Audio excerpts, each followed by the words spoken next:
Hi guys, this is Girish. छोटी सी कहानी है। ये कहानी है भगवान श्री कृष्ण के एक बहुत बड़े भक्त की, जो भगवान श्री कृष्ण का एक बहुत बड़ा डेवोटी था, भक्त था। इतना बड़ा भक्त था कि उसने भगवान श्री कृष्ण का नगर के बीचों बीच एक आलीशान टेम्पल, एक मंदिर का निर्माण करवाया। उसको क्या था कि बचपन से एक इश्यू था कि वो जब भी सोता था ना, उसे एक ड्रीम, एक सपना आता था। उस सपने के अंदर उसे 4 टांगे दिखाई देती थी, 2 अपनी आगे और 2 उसकी पीछे। उसे हमेशा ऐसा लगता था कि जो पीछे जो टांगे चल रही है वो किसी और की नहीं, वो भगवान श्री कृष्ण की, यानी कि भगवान हमेशा मेरे साथ हैं। यूं करते करते लाइफ के 40-50 साल बीत गए, बट सपना अभी भी बरकरार था। जब भी रात को सोता था, सपना बस वही आता था, 2 टांगे आगे और 2 टांगे पीछे।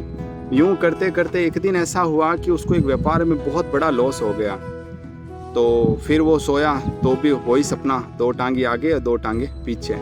उसके बेटे बहू उसको छोड़ के चले गए तो भी सपना बरकरार, 2 टांगे आगे 2 टांगे पीछे।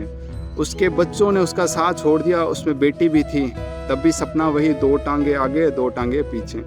फाइनली उसकी जो घरवाली थी, उसकी पत्नी थी, उसने भी उसका साथ छोड़ दिया। सपना अभी भी बरकरार था, 2 टांगे आगे और 2 टांगे पीछे। उसे खुशी थी इस बात की कि पूरी दुनिया ने मेरा संग छोड़ दिया, लेकिन अभी भी मेरा भगवान मेरे साथ है। 2 टांगे आगे और 2 टांगे पीछे। अब क्या हुआ, जैसे ही सब ने उसका संग छोड़ दिया, जैसे वो सोने के लिए गया, उसे सपना तो नजर आया, लेकिन इस बार टांगे सिर्फ 2 थी।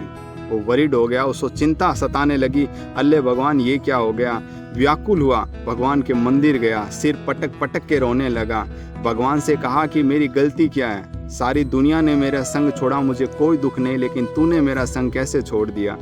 जब सिर पटकते पटकते उसे वहाँ नींद आ गई, तो उसने नोटिस किया कि उसे एक सपना आया। उस सपने के अंदर उसको भगवान दिखाई दिए। भगवान ने कहा, जब पूरी दुनिया तेरे साथ थी तो जो तुझे आगे 2 टांगे नज़र आ रही थी वो तेरी थी, और जो पीछे 2 टांगे नज़र आ रही थी वो मेरी थी। अब जब सब ने तेरा साथ छोड़ दिया है, तो आगे जो तुझे 2 टांगे नज़र आ रही है वो 2 टांगे सिर्फ और सिर्फ मेरी है, और तुझे मैंने अपनी बाहों में उठा रखा है। तुझे अपनी टांगे दिखाई नहीं दे रही, तो चिंता बिल्कुल मत कर, मैं हमेशा तेरे साथ हूँ। Don't worry, I am always with you. भक्त जो था बड़ा खुश हुआ, उसने भगवान का थैंक यू कहा। हमेशा परिस्थितियां चाहे जैसी भी हो, लेकिन अगर आपकी डिवोशन सच्ची है, then God is always with you in any circumstance, in any condition, in any crisis. So have a great faith in your believe in your God. So thank you guys. अगर आपको मेरी कहानी अच्छी लगी हो तो like, comment and also subscribe my channel. Thank you.